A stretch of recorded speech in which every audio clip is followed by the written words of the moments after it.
한국 사람들은 보이스피싱 굉장히 많이 경험하잖아요. 1,000명 정도의 한국인들이 보이스피싱에 가담하고 있다는 것도 사실입니다. 한국에서 모집책 활동을 하는 사람들이 있습니다. 안에서 바깥으로 도망치지 못하게 무장을 한 경비원들이 지키고 있습니다. 피투성이가 된 사람 사진을 보는 게 어렵지 않습니다. 그거를 일부러 보여줘요. 사람들한테. 너네 도망치면 이렇게 돼. 안녕하세요. 저는 박중광 변호사라고 합니다. 형사 전문 변호사로 10년째 활동하고 있습니다. 캄보디아에서 한국인을 대상으로 한범죄 조직이 연달아 검거되었다는 기사들이 속출하고 있는데 실제로 어떤 사건이 일어났던 건가요? 캄보디아를 주 거점으로 해서 보이스피싱 조직이 이제 제가 봤을 땐 활동을 하고 있었던 거고요. 예전에는 이제 중국이나 연변 쪽이나 뭐 다른 동남아, 태국도 있었고 필리핀도 있었고 다른 나라들이 다 있었는데 이제 캄보디아가 이제 두각이 되고 있죠. 캄보디아는 조금 특이한 게 이제 웬치라는 어떤 거대한 주상복합 아파트가 여러 채 모여 있는 어떤 그런 단지, 그 단지는 무장을 한 경비원들이 지키고 있습니다. 그쪽에서 저 같은 경우는 이제 캄보디아 보이스피싱 사건을 변호하고 있으니까 그 웬치에 있었던 사람들의 말을 그대로 빌리면 아무도 안 지키고 있었던 경우는 없는 것 같고요. 약하다 싶은 무장이 전기 충격기 그리고 총 가지고 이제 경비를 쓴다는, 안에서 바깥으로 도망치지 못하게 경비를 쓴다는 증언이 굉장히 많았습니다. 한 20-30명 정도 되는 것 같더라고요. 대단한 규모죠. 20-30명 정도 되는 사람들이 총을 들고 경비를 쓰고 있다고 한다는 건 정말 대단한 규모입니다. 그런 웬치라는 단지 안에서 우리가 이제 일상적으로 한국 사람들은 보이스피싱 굉장히 많이 경험하잖아요. 수시로 이제 문자가 날라오기도 하고요. 사실상 모든 종류의 보이스피싱이 백화점처럼 이루어지고 있는 것 같습니다. 그거를 이제 캄보디아 이제 보이스피싱이라고 종합해서 부르고 있습니다. 캄보디아 교민 1만 명 중 1,000명 정도가 범죄에 연루되어 있다는데 사실인가요? 딱딱 띄워놓고 보면 사실은 맞아요. 캄보디아에 저희 교민이 1만 명 정도 상주하고 있는 거는 사실이고요. 뒤에서 1,000명, 적어도 1,000명이라고 저는 보고 있는데 1,000명 정도의 한국인들이 보이스피싱에 가담하고 있다는 것도 사실입니다. 그런데 이제 캄보디아 교민 1만 명 중 1,000명은 그거는 이제 사실은 아니고요. 캄보디아에는 매년 우리나라 국민들이 이제 주로 관광을 목적으로 20만 명 전후의 사람들이 방문을 합니다. 그 중에 이제 적어도 1,000명 이상이 보이스피싱에 가담하고 있다가 더 정확한 말이겠죠. 현지에도 그런 분이 없지는 않은 것 같지만 극히 소수이고 대부분은 이제 보이스피싱에 가담하는 사람 대부분은 현지 교민이 아니라 한국에서 캄보디아로 이제 여행을 목적으로 가서 가담하는 사람들이 대부분입니다. 피해자들이 주로 어떤 방식으로 소가 캄보디아에 가게 되나요? 가장 흔한 패턴이 따로 있을까요? 되게 신선한데 모집책이 있어요. 한국에 모집책이 있습니다. 캄보디아에는 모든 종류의 보이스피싱을 다 하고 있거든요. 그 웬치라는 주상복합 안에서. 그런데 이런 웬치 안에서 활동하는 사람들 중에서는 이제 여성도 있고요. 여성 성인 방송을 하는 사람들도 있고, 그런 사람들 중에서 이제 한국 사람을 데려와서 쓰려고 하겠죠. 당연히 한국 사람을 상대로 이렇게 성인 방송을 하려고 할 때에는. 그런데 그런 사람들을 물색을 하면서 지금 제가 맡고 있는 사건들 중에서 그런 모집책으로 활동한 사람 중에는 한국에서 BJ 활동을 하고 있는 여성 BJ들이 포함되어 있습니다. 이제 우리가 널리 알고 있는 여성 BJ도 포함이 되어 있고요. 나무 위키에 침 나오더라고요. 무명의 BJ도 포함이 되어 있고요. 한국에서 방송을 하다가 한국 방송은 수위가 있잖아요.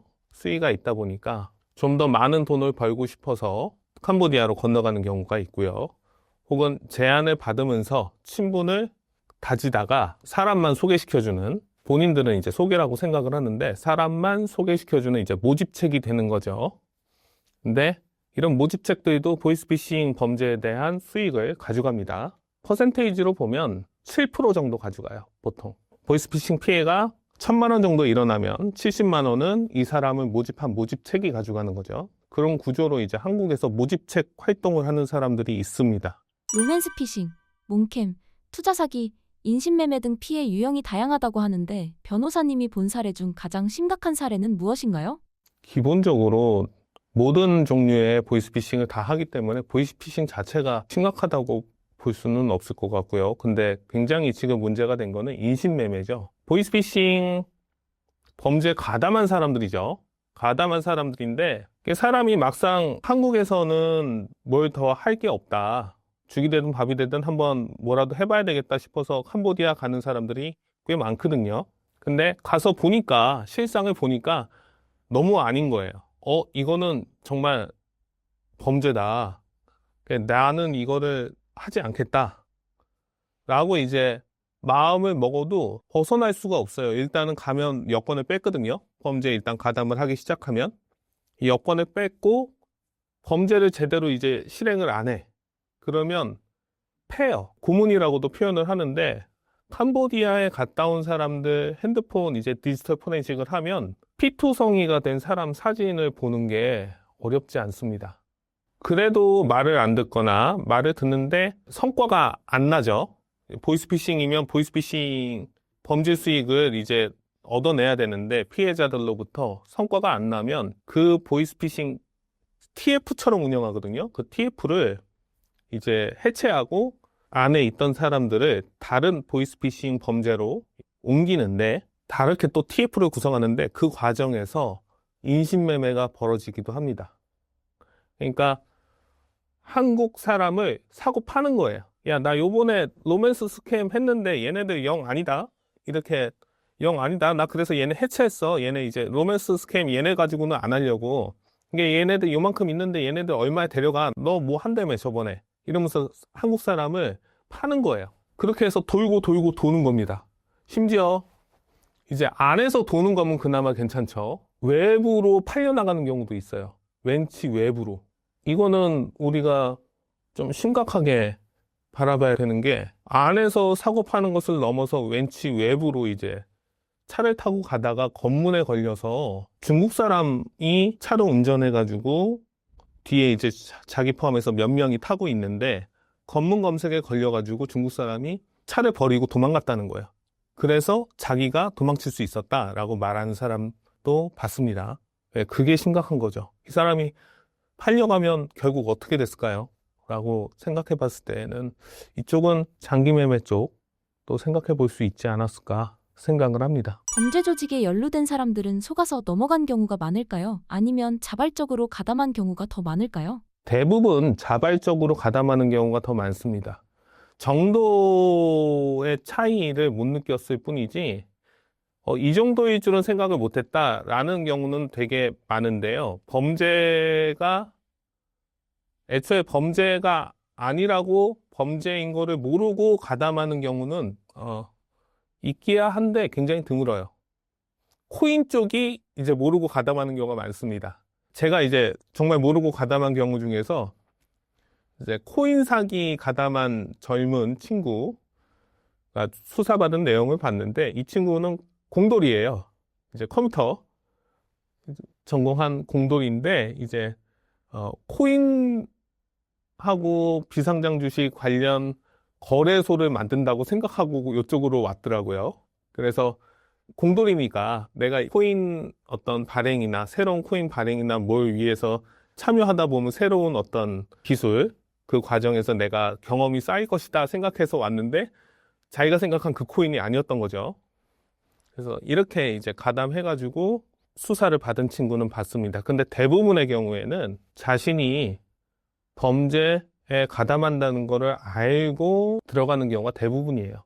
근데 뭔가 이제 착각을 하는 부분은 들어가서 내가 내 의지대로 얼마든지 그만두고 나올 수 있다라고 생각하고 들어가는 친구들이 정말 많습니다. 근데 일단 한번 들어가면 내 의지대로 끊고 나올 수가 없어요. 이미 한국에 들어와도 협박을 받아서 다시 나가는 사람들도 있다는데 실제로 어떤 협박을 하길래 그런가요? 다양한 협박을 하죠. 가족들을 해치겠다. 혹은 이제 모집책을 사용해가지고 찾아가기도 하고, 그 다음에 네 여권 가지고 있으니까 너 신고하겠다라고 이제 협박하기도 하는데 가서 범죄에 일단 웬치뿐만이 아니라 예전에도 중국 쪽 보이스피싱이나 동남아 쪽 보이스피싱을 할 때에도 일단 감은 안에서 패가지고 범죄에 가담하게 했어요. 내가 범죄에 가담한다는 거를 알면서 나가도요. 일단 그 범죄를 저지르고 보면 굉장한 후회가 밀려오거든요. 그때부터는 하고 싶지가 않단 말이에요. 근데 그렇다고 해서 그 범죄 조직 운영하는 사람들이 너 양심의 가책을 느껴서 더 이상 하고 싶지 않은가 보구나. 넌 집에 보내줄게. 이렇게 하지 않아요. 예전에도 가둬놓고 여권 뺏고 팼어요. 근데 이제 지금 캄보디아처럼 인신매매까지는 안 벌어졌던 거고, 캄보디아처럼 너 나가고 싶으면 네 가족들한테 몸값을 내라고 그래. 그래가지고 5,000달러 혹은 1만 달러씩 돈을 받고 내보내지 않았던 것일 뿐이지 예전에도 패가지고 범죄에 가담시켰습니다. 그래서 그게 두려움이 있어가지고 다시 출국을 한다라는 이유를 법정에서 대는 경우가 꽤 많거든요. 이 말을 법정에서 듣기가 어렵지가 않아요. 판사님이 피고인 얘기는 잘 알겠어요. 그래서 처음에 캄보디아에 가고 나온 것까지는 제가 이해를 하겠는데 그렇다면 왜 두 번째 들어간 거는 왜 들어간 겁니까? 라고 판사님이 물어보세요. 그러면 이런 얘기가 열에 8, 9분 나옵니다. 판사님이 그러셨구나 라고 수긍해 주지 않아요. 그렇게 협박을 받으셨으면 경찰에 신고하셔야 되는 거 아닌가요? 나가는 게 아니라 신고를 하셨어야죠. 저는 그게 납득이 안 됩니다. 라고 말씀하시는 판사님들이 대부분이세요. 근데 아마도 이런 판사님의 말씀이 대부분의 국민의 정서지 않을까 싶습니다. 캄보디아에서 탈출한 에피소드들이 꽤 많거든요. 몸값을 지불하고 탈출한 경우들도 있고요. 총알들고 경비를 쓰니까 어떤 일이 벌어지냐면 2층 또는 3층에서 뛰어내려요. 2층, 3층에서 뛰어내려가지고 다리를 다치죠. 다리가 부러지죠. 그래서 또 실컷 얻어맞습니다. 그거를 일부러 보여줘요. 사람들한테. 너네 도망치면 이렇게 돼. 해서 실컷 얻어맞고 병원에 입원하죠. 당연히 수술을 받아야 되니까. 근데 입원한 상태에서도 범죄 조직의 케어를 받습니다. 완전히 이렇게 되면 그 사람 말을 그대로 빌리면 다리를 못 쓰는 줄 알았다고 그러더라고요. 그냥 이대로 이렇게 치료도 제대로 못 받고 이렇게 캄보디아에 갇혀가지고 다리도 제대로 못 쓰는 줄 알았다고. 그래가지고 가족들이 몸값 내고 풀려났어요. 이런 사례도 있고요. 경비가 허술한 틈을 타서 도망치다가 잡힌 경우는 수도 없이 많습니다. 이게 일단은 눈앞에 있는 경비가 없으니까 도망쳐서 나왔는데 최종적으로 그 문을 나가야 되는데 그 앞을 지키고 있는 거예요. 그래가지고 결국은 몇 번 잡혀가지고 실컷 얻어맞고 다시 갇혔는데 안에 범죄 수익을 제대로 나눠주는 경우가 별로 없어요. 용돈만 받고 안에서 생활하는 경우가 많습니다. 그러면 그 용돈을 모아요. 그 용돈을 모아가지고 이것도 정말 영화 같더라고요. 쓰레기차가 들어왔다 나갈 거 아니에요. 그 쓰레기차 운전수한테 돈을 모아서 주고 그 쓰레기차에 숨어가지고 탈출한 경우도 있습니다. 그래서 한번 들어가면 나오기가 쉽지 않죠.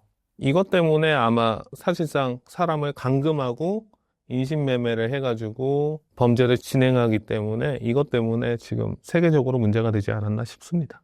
여자 교도소의 전반적인 환경은 어떤 상태인가요? 일반 교도소와 여자 교도소의 주요 차이점이 있다면 무엇인가요? 여자 교도소라는 게 공식적으로 우리나라에 한 곳밖에 없어요. 청주 여자 교도소. 공식적으로 한 곳입니다.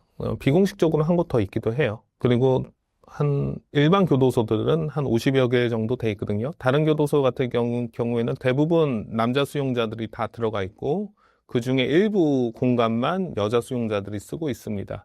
대체적으로는 이제 재판을 받고 있는 분들이 많죠. 구치소나 교도소 가면 재판받고 있는, 재판이 아직 끝나지 않은 여성 수감자들을 다 청주여자교도소에 이제 보낼 수는 없으니까 재판받는 동안에는 남자 수용자들하고 같이 수감이 돼 있는 경우가 참 많습니다. 그래서 대부분의 여자 수용자들은, 절반 이상의 여자 수용자들은 남자 수용자들과 별 다를 것 없는 환경에서 살아요. 그리고 이제 기결소들 같은 경우, 청주여자교도소에 생활하는 기결소들 같은 경우는 미결소도 물론 있지만 거긴 환경이 좋습니다. 일반 교도소들보다 환경이 제일 좋아요. 이제 환경을 개방 등급으로 보통 경비 등급으로 나누는데, 청주여자교도소는 지금으로서는 제일 경비가 가벼운 개방 등급에 속해 있습니다. 4등급으로 나누거든요. 이제 가장 경비가 삼엄한 데가 있고 가장 경비가 가벼운 데가 있는데, 청주여자교도소 같은 경우에는 가장 경비가 가벼운 교도소에 속하죠. 그래서 가장 중요한 차이점은 육아시설이에요. 청주여자교도소는 육아시설이 있습니다. 그러니까 임신을 하고 아이를 18개월까지 기를 수 있거든요. 그래서 그렇게 아이를 양육할 수 있는 육아시설이 구비되어 있는 곳이 청주여자교도소이고요. 실제로 23년까지는 임산부하고 아이를 양육하는 수감자들을 수감했는데, 여성 수감자 수가 증가하면서 한 2배 정도 지난 10년간 증가했거든요. 그래서 천안 개방교도소를 하나 더 만들었어요. 지금은 임산부들과 아이를 양육하는 여성 수감자들 대부분은 천안 개방교도소에 있습니다. 가장 큰 차이는 아이를 양육할 수 있는 환경에 있다는 거 알아두시면 좋을 것 같아요. 영화에서 볼 수 있는 교도소 싸움 장면이 현실에서도 어느 정도 있을 수 있는 일인 걸까요? 있죠. 안에서 이 교도소라는 곳이 우리 현실에서 분노 조절 장애가 안 되는 사람들만 모여 있는 곳이잖아요. 그런 사람들이 한 방에 8명, 적게는 8명, 10명씩 있는데 어떻게 싸움이 안 일어나겠어요. 이게 누워서 주먹 하나가 들어가는 공간이 있으면 넓은 거고요. 누워서 어깨가 닿는 공간에 있으면 좁은 거거든요. 그 정도 공간이에요. 넓든 좁든 간에. 그러면 당연히 사람들 간에 갈등이 있고 싸움이 있죠. 그래서 이런 갈등과 싸움을 처리하는 것이 교도관들의 주 임무 중에 하나입니다. 교도소 안에서 여성 수감자들은 어떻게 자신의 욕구를 해결하나요? 자위를 하거나 동성애를 하죠. 자위를 하거나 동성애를 하는데, 문제는 이게 8명, 10명이 같이 있는 공간에서 이루어진다는 거죠. 사실 자위나 동성애를 하는 사람들보다 그거를 보는 사람들이 더 괴롭죠. 제 의뢰인들은 자기가 그렇게 한다는 얘기는 제가 들어본 적이 없어요. 근데 그거를 보고 괴로워하는 여성 수감자들은 많이 봤습니다. 도대체 왜 다 보고 있는데 그러고 있는지 모르겠다라고, 제가 접견에 들어가면 나와서 하소연하는 의뢰인들은 보는 게 어렵지 않고요. 어느 날 이제 접견을 가면 속이 시원해져가지고 와요. 얼굴이 막 싱글벙글이야. 자기가 다 찢어놨대.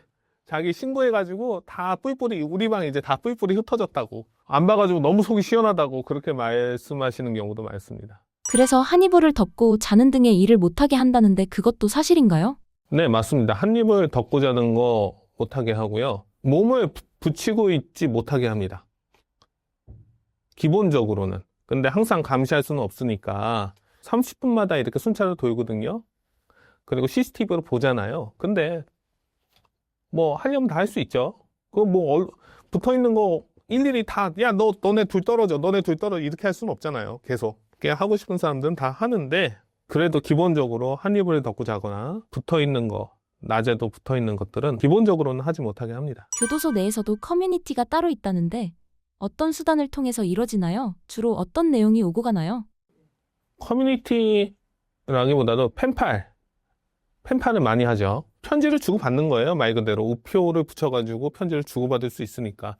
그런데 같은 교도소 내에서는 주소가 필요 없거든요. 수용 번호만 알면, 구치소 이름, 교도소 이름만 적고 수용 번호만 적으면 바로 가요. 그쪽으로. 그러니까 굉장히 편지 보내기가 편하죠. 그래서 교도소에서 온 편지를 받으면 자기 주소 있잖아요. 자기 주소에 그 수용 번호만, 교도소 이름하고 수용 번호만 적혀 있는 경우가 되게 많습니다. 일반적으로 수용자들끼리는 그렇게 보내요. 그래서 펜팔을 굉장히 많이 하고 펜팔을 하는 사람이 주변 사람들한테 펜팔을 원하면 펜팔 할 사람을 소개시켜 주기도 하고요. 그 다음에 펜팔을 중개하는 브로커도 있어요. 브로커도 있어요. 그래가지고 그렇게 펜팔을 굉장히 많이 합니다. 교도소 수감자들 중 기억에 남는 에피소드가 있으실까요? 제일 개인적으로 웃겼던 거는 70대 중반 할머니가 자기 60이라고 속여가지고 60살 먹은 할아버지랑 펜팔했던 얘기. 그걸 그렇게 열심히 하더래요. 근데 그걸 옆에서 본 제 의뢰인이죠. 제 의뢰인. 같이 수감돼 있던 제 의뢰인이 나와가지고 도대체 왜 그런지 모르겠다고 막 그랬던 기억이 있습니다. 네, 그렇게 열심히 나이까지 속여가면서 열 몇 살씩 나이까지 속여가면서 펜팔을 많이 하셔서 이제 감명 깊었던 케이스가 있고요. 펜팔로 연애 정말 많이 해요. 그 수용자들끼리 펜팔로 연애 정말 많이 합니다. 여성 수용자들 같은 경우에는 이 사람이랑 결혼하고 싶다.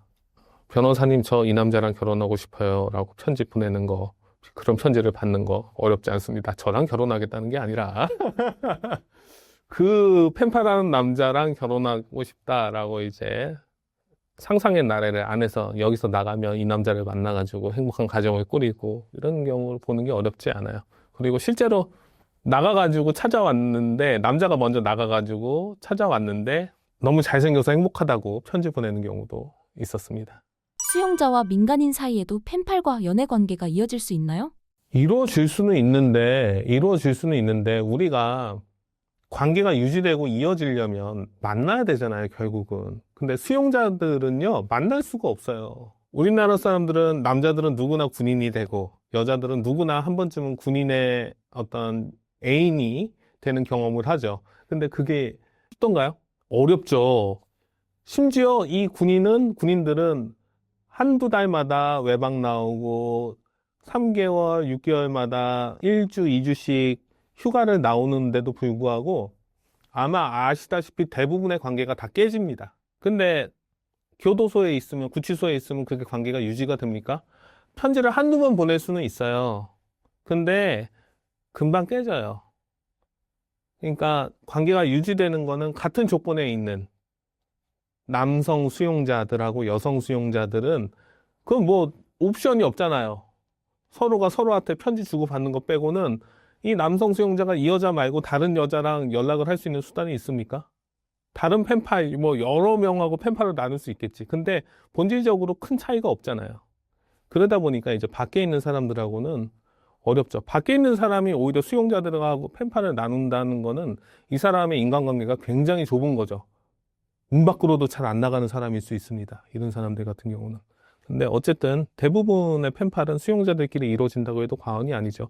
수용자와 편지를 주고받는 사람은 그 사람의 가족, 그리고 변호사, 그 다음에 같은 수용자들끼리인 경우가 대부분이. 교도소 안에만 있다는 독특한 문화가 따로 있을까요? 요즘 영치금 얘기가 많이 나오더라고요. 교도소에 계신 분이 영치금을 6억을 받았다. 이게 영치금이 상한은 있어요. 근데 상한은 있는데 400만 원이 상한이거든요. 근데 예전에 어떤 정치인이 들어갔을 때에는 영치금이 꽉 차서 더 이상 받을 수 없다. 안 보내주셔도 된다라고 이제 말씀하시는 분이 계셨죠.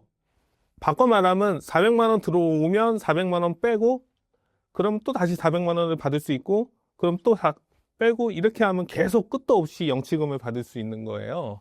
이렇게 하시는 분이 실제로 나왔죠. 대단하신 분입니다. 근데 실제로는 이런 경우는 그분만 이제 유일한 경우라고 보시면 될 것 같고요.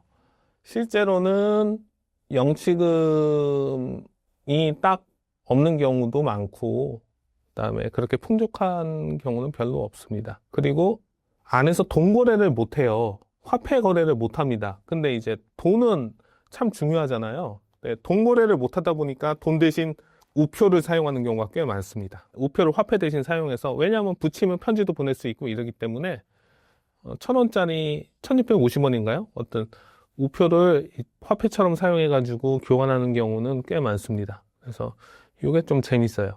실제로 변호사님에게도 학교폭력 의뢰 상담이 많이 들어오나요? 많이 들어오죠.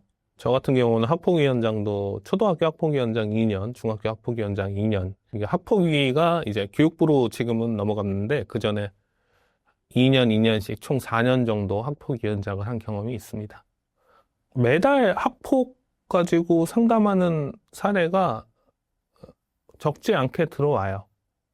적지 않게 들어오고 지금도 진행하고 있는 사건이 있습니다. 안타까운 사건이죠. 주로 가해자 측보다는 피해자 측이 조금 더 많은 것 같고요. 가해자 학폭을 맡는 경우는 피해자들보다는 덜합니다. 신기하죠. 보통 형사 변호사를 하면 가해자들이 훨씬 더 많은데 학폭 같은 경우는 피해자들이 더 많습니다. 상담을 하는 경우가. 변호사님이 실제로 보셨던 사례 중 가장 심각했던 학교폭력 사례는 무엇인가요?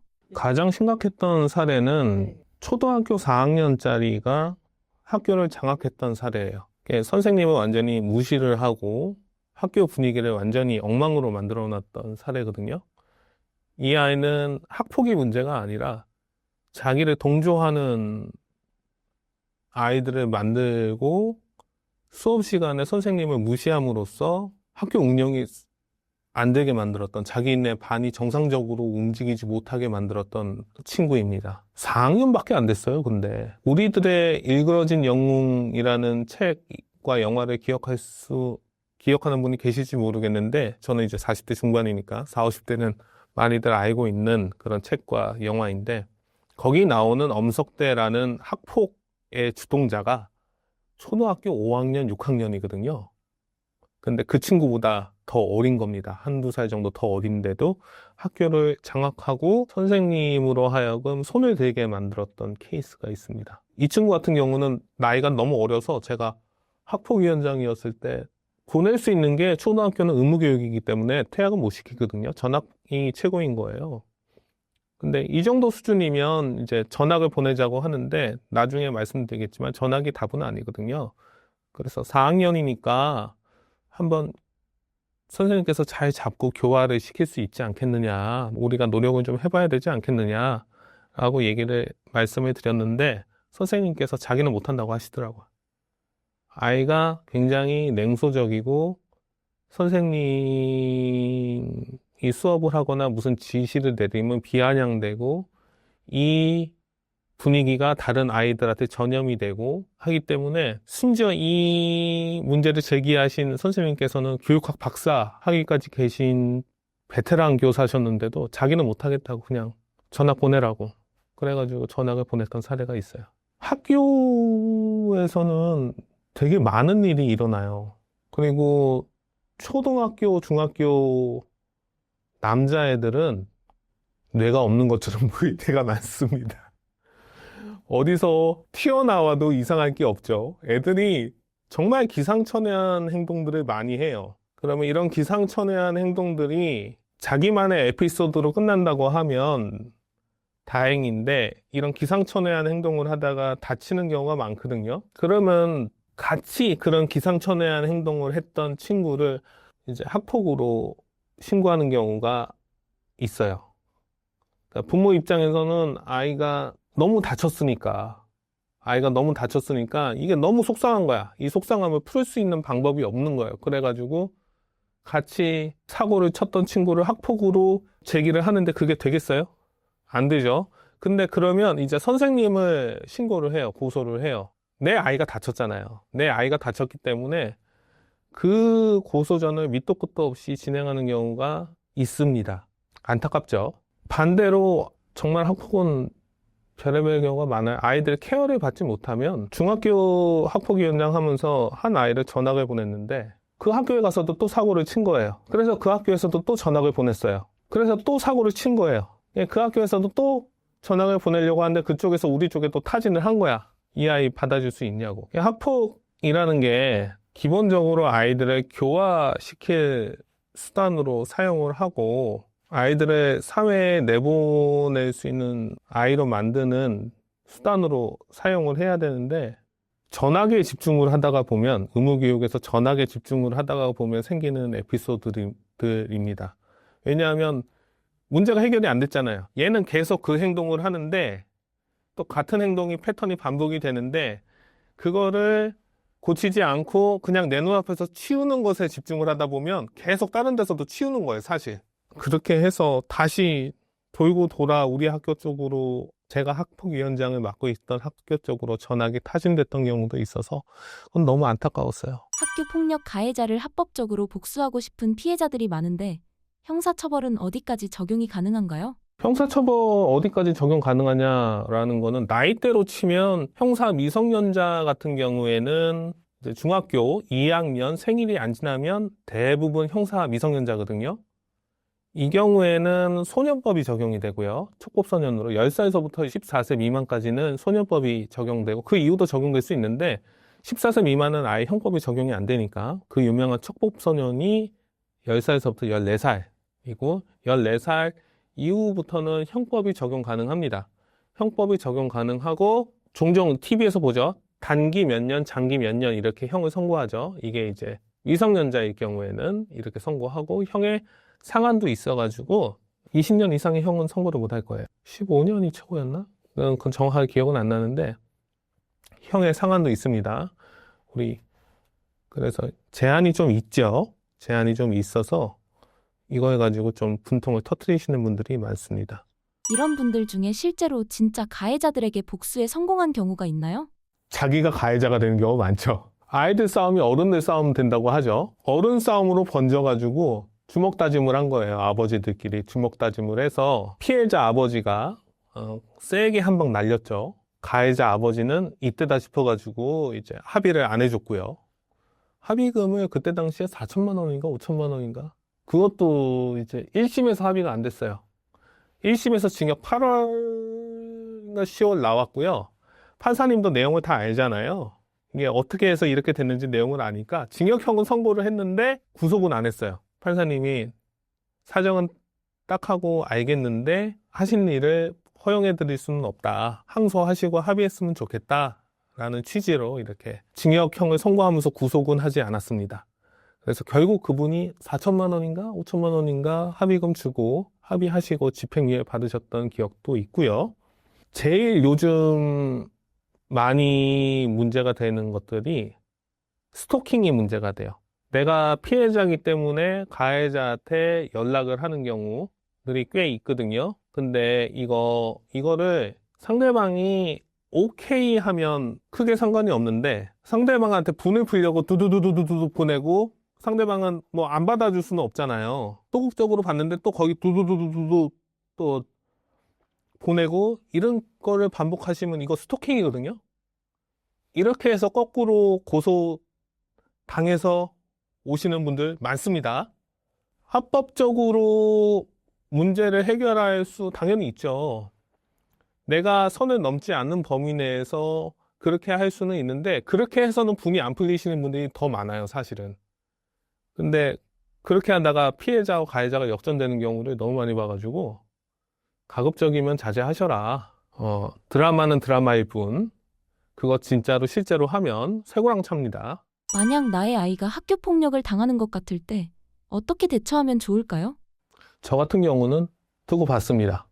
이건 제 사례예요. 제 사례인데 모든 부모한테 이걸 적용할 수는 없죠. 하지만 저는 두고 봤어요. 6개월 가까이 두고 본 것 같아요. 왜 두고 봤냐면 그걸 제가 해결해주면 안 되기 때문에 그래요. 학폭이라는 거는 물론 당사자한테는 참 가슴 아픈 일이지만 성인이 돼서 밖에 사회에 나오면 더 큰 갈등과 더 큰 어떤 일들이 기다리고 있는데 그거를 어쩌면 학폭은 아이들이 경험할 수 있는 그 나이 때 가장 치열하고 가장 고통스러운 경험이거든요. 근데 그거 해결할 수 있어야 돼요, 스스로. 자기가 스스로 끊어낼 수 있어야 됩니다. 자기가 그거를 멈추게 하고 자기가 자기 주변 제도를 이용해가지고 그거를 끊어낼 수 있어야 그게 의미가 있는 거지. 그거를 부모가 해주면 안 되죠. 그 다음에 그러면 어떻게 할 거예요? 산다는 건 갈등의 반복인데. 저 같은 경우는 그래서 그냥 두고 봤어요. 근데 어려울 겁니다. 저도 보면서 마음이 편치는 않더라고요. 말은 이렇게 하지만 그거 옆에서 애가 맞고 들어오는 거를 보는 게 마음이 편치는 않아요.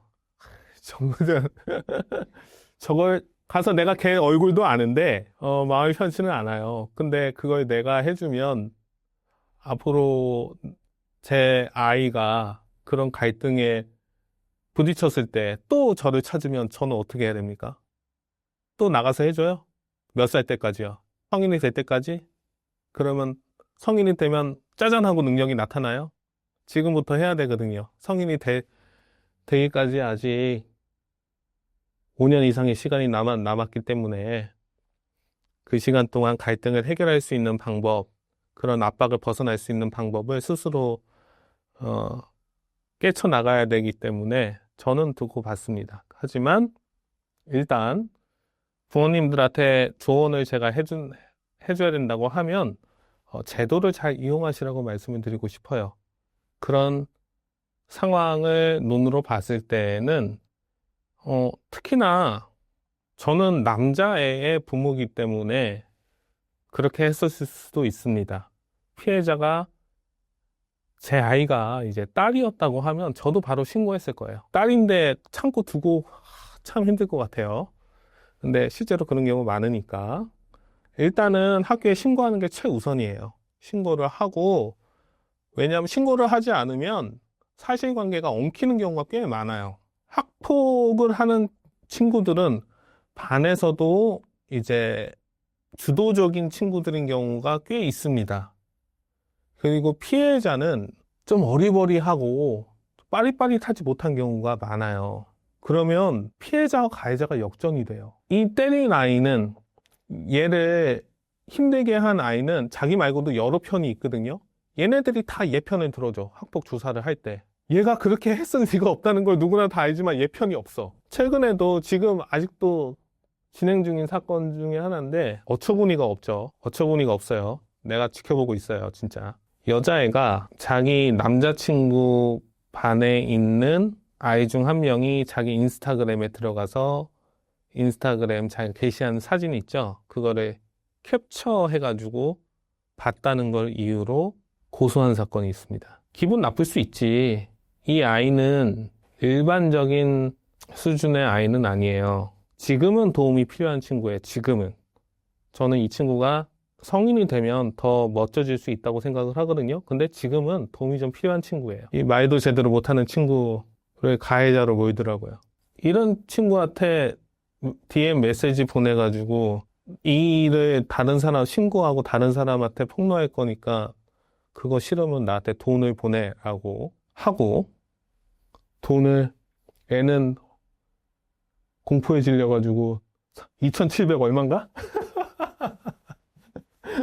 그 돈을 보냈어. 내가 지금 괘씸해가지고. 근데 더 어처구니가 없는 게 학폭에서 얘네가 4호 처분인가 5호 처분 나오고 다른 애들 동조의 남자친구들 다른 처분이 나왔는데 지금 피해를 본 그 아이도 1호 처분이 나왔어요. 네, 지금 이 얘기하면 요 당사자들은 알 거예요. 당사자들은 알겠지. 그 학교 1호 처분 도대체 왜 피해자한테 공개적으로 사과하라고 1호 처분이 내렸는지 난 모르겠어요. 가해자도 1호 처분이 안 나왔어. 심지어 4호 처분, 5호 처분은 나오고. 뭘 사과하라는 겁니까 도대체. 어머니가 너무 속상하고 열이 받아가지고 저한테 수시로 전화하세요. 너무 속상해가지고. 이런 경우가 학폭을 하다 보면 많이 있어요. 참 별의별 일이 다 있습니다. 아이들 일이다 보니까. 그럼에도 불구하고 가급적이면 법적으로 해결하라고 말씀을 드리고 싶어요. 이 어머니가 이 분을 참지 못하고 그 집에 가면 그 집에서는 이 어머니가 얼마나 듣기만 해도 울분이 차오르죠. 그래서 이 아이한테 전화했어요. 근데 이걸 가지고 이 집에서는 다시 고소를 했습니다. 별다른 얘기는 없어요. 엄마 바꿔줘. 부모님 바꿔달라. 어떻게 이럴 수 있냐. 부모님 바꿔달라 했는데 그 아버지 옆에서 듣고 있으면서도 안 바꾸고 이걸 범죄로 만들어가지고 고소했죠. 물론 무혐의 나올 거지만 그렇게 살지 마시기 바랍니다. 이런 거 보는 거 어렵지 않아요. 사적 복수를 허용을 하면 외가는 사적 복수 형태를 띌 수는 있는데 더 약삭 바르고 더 머리가 핑핑 돌아가는 쪽이 우위를 잡는 경우가 더 많습니다. 제도를 이용해도 속이 터져요. 근데 제도를 이용하는 게 그나마 나아요. 지금 이 케이스 보세요. 피해자들이 오히려 계속 고소를 당하고 있어요. 별거 아닌 일로. 고소 당하면 어쨌든 절차상 조사는 해야 돼요. 그러면 그 조사 자체가 얼마나 큰 고통인지 몰라요. 일이 결국 사표 규정이라고 바르게 돌아가도 그 과정은 고통스러운 경우가 많습니다. 그래서 가급적이면 합법적인 절차를 밟으시라고 학교에 그런 일이 벌어지면 학교에 곧바로 담임선생님께 말씀해서 공식적인 기록을 좀 남겨놓고 학교장한테 연락을 해서 공식적인 기록을 남겨놓고 학폭 절차를 밟으시고 이렇게 진행하시면 좋겠습니다. 만약 경찰 조사를 받는다면 어떤 것들을 준비하고 주의해야 할까요? 경찰 조사를 받는다라고 하면 질문의 요지는 피의자로서 경찰 조사를 받는다라는 것 같아요. 경찰이 피의자를 부를 때는요, 어떤 과정을 거치냐면요, 사전에 피해자 또는 피해자가 없으면 사건을 인지한 경위가 있지 않겠습니까? 사건을 경찰이 알고 이 피의자를 조사받으러 오라고 부른 과정이 있잖아요. 이 과정을 통해서 경찰은 이미 피의자한테 불리한 사실관계를 다 정리를 하고 그와 유사한 사건들을 통해서 무엇을 질문할지 질문지까지 다 이미 뽑아져 있는 경우가 대부분입니다. 제가 옛날에 수사반장이라고 하거든요. 제가 팀장인데 제 팀원이 피의자 부르면서 질문지도 안 만들어 놓고 부르면 죽여버릴 것 같아요. 기본적으로 피의자를 부를 때에는 질문지가 나와 있어요. 뭘 물어볼지. 그 질문지를 조금씩 고쳐가면서 새로운 사실관계가 드러날 때에는 거기에다 더 붙여가면서 이렇게 조사가 진행이 되는 겁니다. 즉, 피해자를 부를 때 경찰은 준비되어 있어요. 기본적으로. 그러면 제가 거꾸로 물어보면 경찰 조사 들어갈 때 준비해서 들어갑니까? 자기 머릿속에 있는 것만 생각해서 들어가시는 분들 되게 많거든요. 그거는요, 자기의 운명을 경찰의 선의에 맡기는 거예요. 운에 맡기는 겁니다. 그러면 운이 좋아서 잘 풀릴 때도 있지만 운이 나쁘면 안 풀릴 때도 있겠죠. 그래서 우리나라 사람들이 경찰을 신뢰하지 않는 거죠. 다 한 달이 건너면 그런 억울한 사람들이 적지 않게 있거든요. 그래서 이런 일이 벌어지는 겁니다. 준비를 뭘 해야 되냐? 무조건 해야 되는 거. 제발 사건을 글로 써서 정리해 보세요. 수사의 목적은 재판이에요. 판사님이 보고 이해할 수 있도록 서류를 만들어가는 것이 수사입니다. 그래서 경찰이 준비하고 만드는 것도 다 판사님들 보고 유죄로 판결을 하시라고 만드는 자료들이에요. 그러면 내가 이걸 방어할 생각이라면 나도 내 이야기를 글로 한번 써봐야 되는 거예요. 머릿속으로 생각하면요, 단편적인 생각밖에 못 하거든요. 근데요, 글로 쓰면요, 전체 사건을 조망할 수 있어요. 우리가 아파트 건설 현장이나 어디 건물 건설 현장 가면 이렇게 딱 그림 하나 붙어 있죠. 조감도라고. 건물이 완성되었을 때 예상되는 모습들이 사진 또는 그래픽으로 이렇게 멋지게 그려져 있지 않습니까? 우리가 사건을 준비할 때 기본적으로 준비해야 될 것들이 이런 조감도 같은 거예요. 자기 사건을요, 쭉 글로, 기승전결을 쭉 글로 정리하면요, 이렇게 전체를 다 볼 수 있거든요. 그러면 자기 눈에도 보여요. 아, 내가 이 말을 하면 유리하겠다, 이 말을 하면 불리하겠다라는 게 자기 눈에도 보입니다. 그러지 않고 그냥 머릿속으로 자기한테 유리한 사실만 떠올리고 내가 경찰에 가서 꼭 이 말을 해야지, 이것만 떠올리고 경찰 가는 경우 정말 많거든요. 경찰 조사. 아, 그러면 안 돼요. 그게 본인한테 가장 인상이 많이 남아있는 것일 뿐이지 그게 진짜 유리한지 불리한지는 알 수가 없어요. 제가 의뢰인분들이 사무실 오면 제가 항상 보여드리는 것들 중에 하나가 이렇게, 이거 사건 정리라고 하거든요. 기승전결. 사건이 어떻게 일어났는지, 어떤 모양으로 일어났는지 의뢰인들하고 인터뷰하면서 쫙 적습니다. 그러면 여기서 불리한 사실관계가 있고 유리한 사실관계가 있잖아요. 이게 고정되어 있는 게 아니에요. 그때마다 달라져요. 그러면 제가 의뢰인한테, 의뢰인분, 우리 이 얘기는 조사 들어가서 이 얘기는 하지 맙시다 라고 말하는 얘기가 있고요. 의뢰인분, 이거는 조사 들어가서 이 얘기는 꼭 합시다 라고 말하는 게 있겠죠.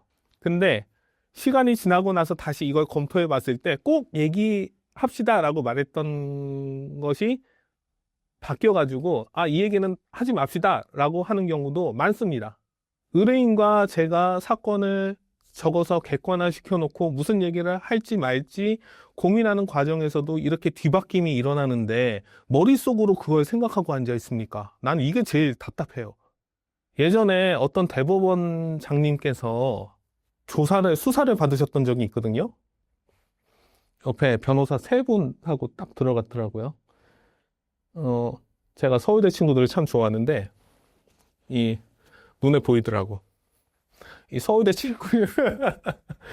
친구들하고 수업을 들으면 정말 편한 게 뭐가 있냐면요. 수업을 딱 듣고 나오면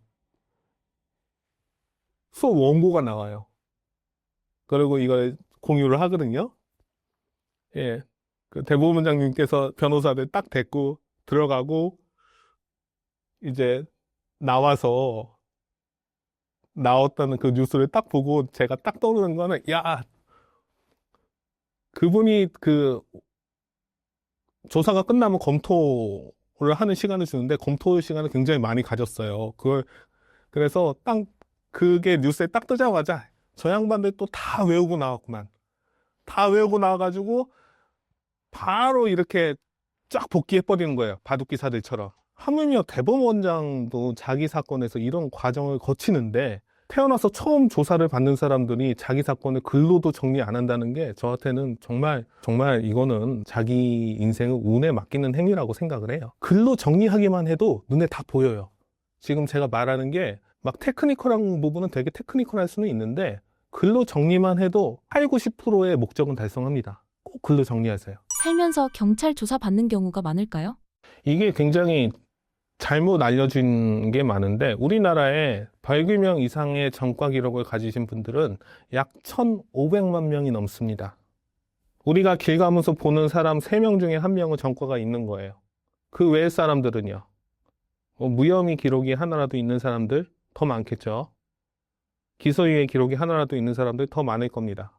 누구나 살면서 한 번 정도는 경찰 조사를 받아요. 피의자로서.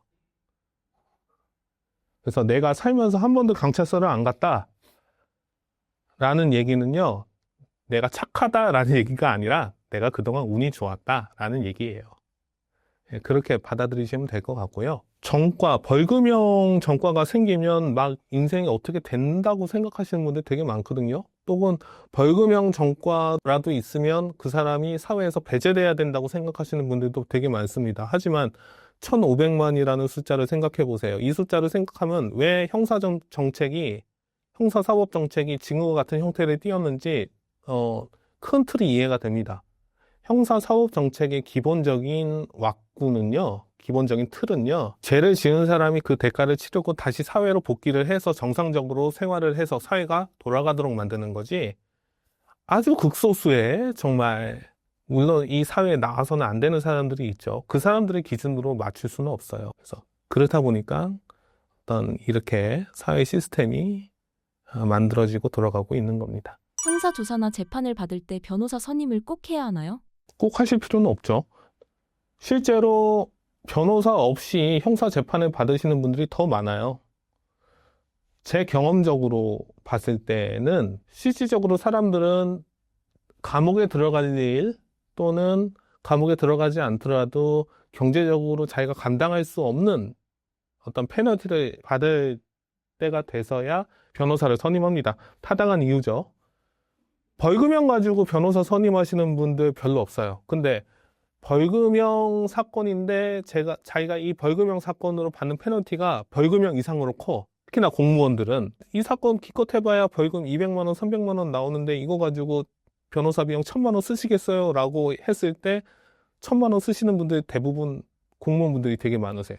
근데 대체적으로는 상담만 하시거나 오셔가지고 변호사의 도움을 받는다고 하더라도 이제 같이 증거 검토하고 서면 작성까지만 하시고 가시는 분들이 더 많으시죠. 이러면 돈이 얼마 안 들거든요. 변호사 선임하는 거에 비교해서 훨씬 더 가성비 있게 효율적으로 이렇게 하시는 거죠. 꼭 변호사를 선임하실 필요는 없습니다. 변호사 상담 받으시고 필요한 만큼만 도움을 받으시면 돼요. 경찰 조사에서 거짓말을 하게 된다면 어떻게 되나요?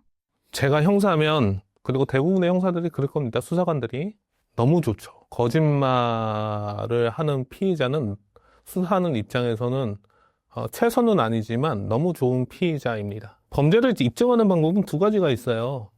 첫 번째는 제가 저질렀습니다라고 자백을 받는 거죠. 두 번째는 뭐예요? 쭉 거짓말을 하는 겁니다. 그러면 제가 하는 말은 다 거짓말이에요 라고 해서, 그리고 내가 하는 말이 사실이에요 라고 해가지고 반사적으로 이제 범죄 사실을 입증할 수 있겠죠. 그래서 수사기관은 기본적으로 거짓말을 하는 피의자를 좋아합니다. 싫어할 이유가 없어요. 거짓말을 하면 할수록 좋아해요. 그러면 자기가 범죄를 입증할 기회가 더 편해지죠. 그래서 거짓말을 많이 하면 할수록 그 수사기관 입장에서는 좋습니다. 사실상의 자백이나 다름없어요. 만약 나에게 불리한 증거가 나왔다면 어떻게 해야 할까요? 그럴 때 이제 사람들이 거짓말을 하게 되거든요. 웃죠? 웃죠?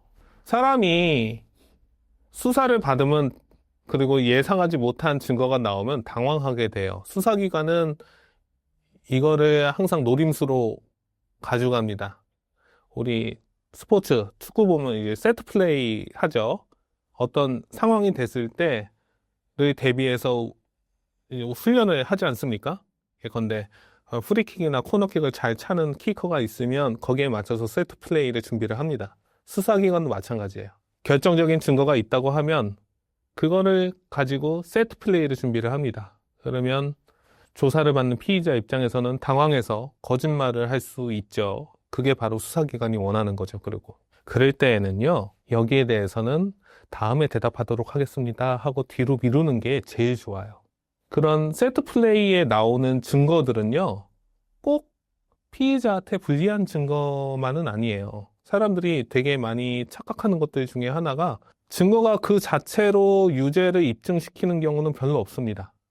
증거 그 자체로 유죄가 입증되는 경우에는요, 조사도 그렇게 빡세게 안 들어가요. 왜냐하면 뭐다로 그렇게 어렵게 조사를 합니까? 그것만 보면 그냥 증거가 분명한데. 대표적인 예로 우리 음주운전 있죠. 음주운전 이거 훅 불면 되잖아요. 운전했던 사람이 훅 불었는데 알코올이 나왔어. 몇 프로 나왔습니다. 그게 끝인 경우도 되게 많아요. 그렇게 해서 그냥 벌금 통지 받으시는 분들도 굉장히 많습니다. 왜요? 조사할 필요가 없으니까요. 그냥 나왔잖아요. 뭔가 조사를 한다는 거는요, 진술이 필요하다는 거거든요. 그 수사기관이 제시하는 증거 이상의 뭔가가 필요하기 때문에 그 증거를 제시하는 경우가 많아요. 그럴 때에는, 근데 그 증거를 보고 내가 너무 당황할 때에는, 답이 안 보일 때에는 거짓말을 하는 게 아니라 잠시 대답을 뒤로 미루는 게 더 좋습니다. 시간만 충분히 주어진다면 사람들은 대부분 자기한테 가장 유리한 답을 찾아내요.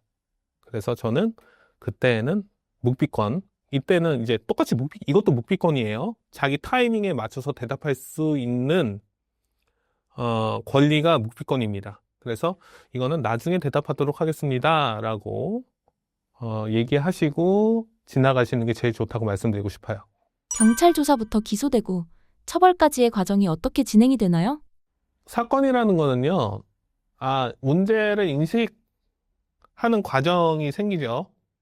누군가가 고소할 수도 있고 고발할 수도 있고요. 어떤 경찰의 일반적인 정보 활동을 통해서 사건이 인지되는 경우도 있어요. 그렇게 해서 사건이 인지되거나 고소, 고발이 들어오면 경찰은 일단 고소, 고발한 사람 혹은 인지한 사건의 피해자 혹은 그 인지한 사건을 목격한 사람들, 주변 사람들부터 수사를 합니다. 수사망이 조여진다는 거는요, 당사자가 여러 명인 수사를 할 때에는 왜 저 사람부터 안 불러? 우리가 제일 불렀으면 하는 사람만 보잖아요. 근데 수사는 그렇게 이루어지는 게 아니에요. 수사는 외곽서부터 이루어집니다. 외곽서부터 피해자, 목격자, 객관적인 물증부터 하나씩 다 확보를 해나가요.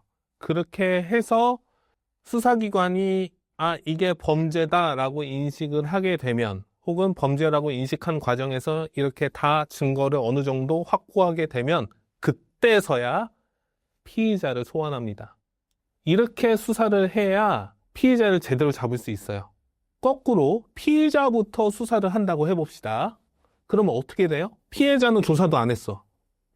네, 피해자랑 목격자 조사 안 하고 피의자, 가해자부터 조사를 해요. 그럼 어떤 일이 벌어집니까? 조사하고 나와가지고 이 가해자가 피해자나 목격자한테 연락을 할 수 있겠죠. 나 이렇게 조사받았어. 야, 나 협조 좀 해줘. 이렇게 역으로 될 수 있어요. 그래서 근데 우리가 어쩔 수 없이 주변 사람들을 조사할 수 없고 피의자, 가해자부터 조사해야 되는 경우도 있습니다. 이런 경우 어떻게 해야 돼요? 이런 경우는 곧바로 구속해야죠. 왜? 나가서 증거인멸하니까. 대표적으로 어떤 사건들이 있습니까? 마약 사건 이런 경우 되게 많아요.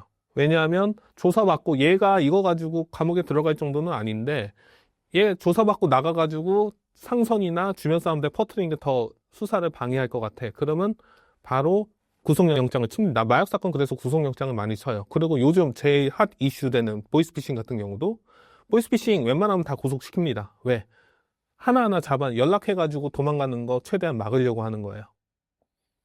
그렇게 해서 이제 거꾸로 들어갈 때에는 이제 구속을 하는 경우가 되게 많아요. 그리고 원칙적으로는 외곽서부터 들어갑니다. 이렇게 외곽서부터 들어가가지고 수사가 어느 정도 윤곽이 드러나면 그때에는 피의자를 부르죠. 피의자를 불러서 자초 지종을 확인합니다. 그러면 여기까지 피의자를 한번 소환할 때까지 시간이 얼마나 걸리겠습니까? 적어도 아무리 적어도 한 달 이상 걸리겠죠.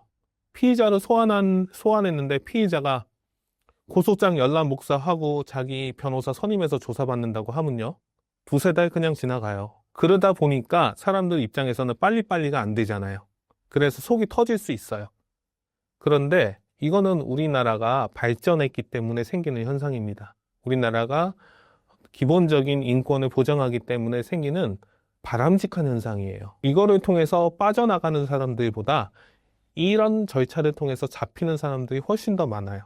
어쨌든 이렇게 피의자를 소환해서 그동안 조사한 걸 토대로 조사를 딱 하잖아요. 그럼 피의자가 내가 잘못한 거 맞아요. 그러면 땡큐 베리 머치지.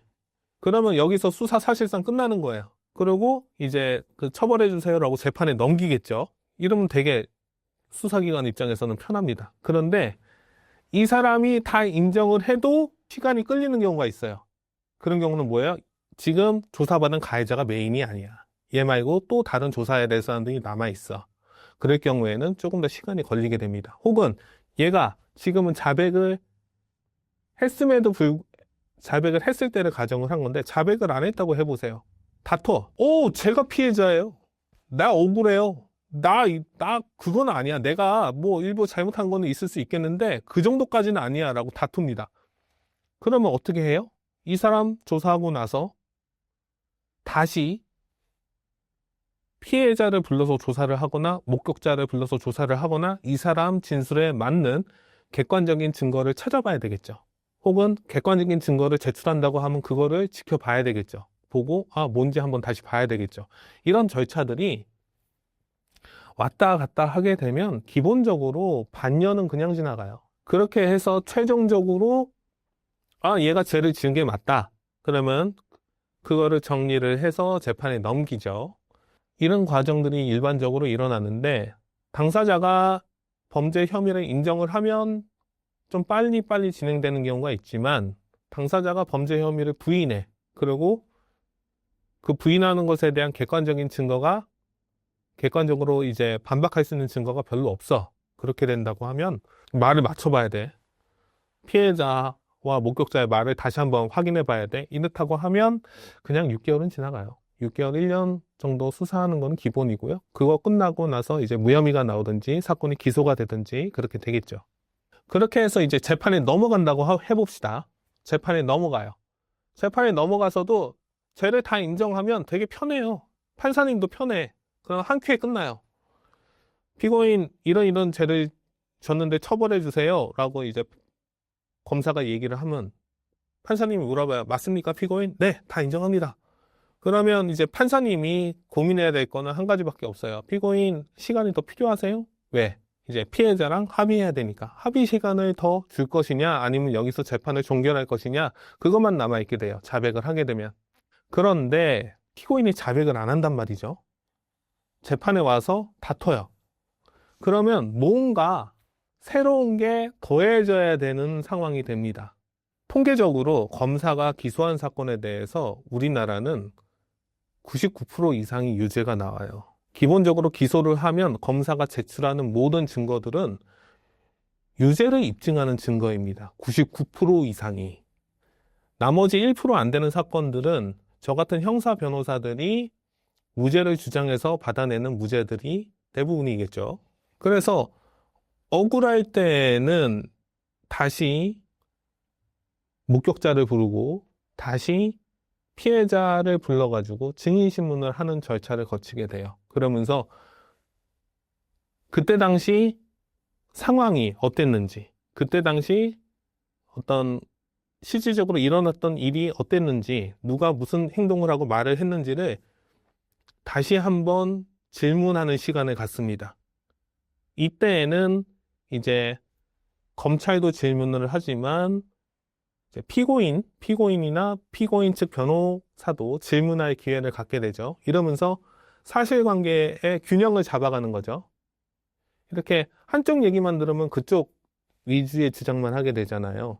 사실 수사 기록이라는 거는 피해자 위주의 기록인 경우가 많거든요. 그러면 재판에 들어가서는 피해자 위주의 기록에 이제 피고인, 가해자가 본 상황을 이제 더하는 과정을 거치게 되는데 이게 이제 증인신문이에요, 보통은. 이 증인신문을 통해서 판사님이 상황을 파악해 보니까 이거는 처벌받을 게 아닌데? 라고 이제 판단이 되면 무죄가 나오는 거고, 그렇다고 해도 이제 처벌은 해야 되겠다 라고 생각을 하면 이제 유죄가 나오겠죠. 이렇게 해서 재판이 이제 끝나게 됩니다. 하나의 재판이. 이 과정은 보통 1년이 넘어요. 1년 이내로 끝나면 되게 빠른 거예요.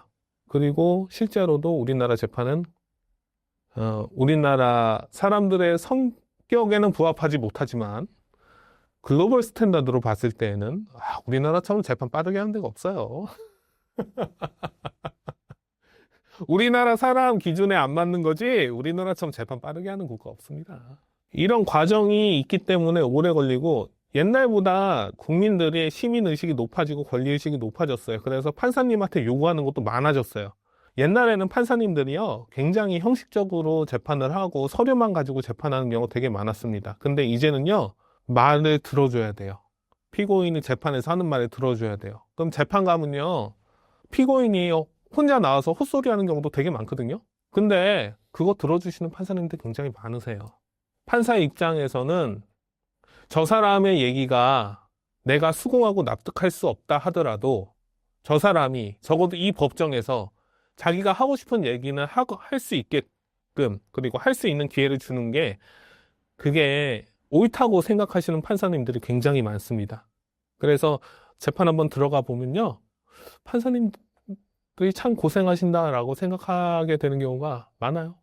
그래서 그러면 당연히 그렇게 이야기를 하나하나 다 들어주시려고 하는데 재판이 빠르게 팍팍 지나가겠습니까? 예.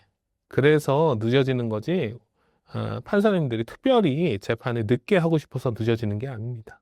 신사임당 구독자분들께 한마디 부탁드립니다. 시청해주셔서 감사합니다. 저는 박준강 변호사이고요. 앞으로도 열심히 노력하는 최선을 다하는 변호사가 되겠습니다. 감사합니다.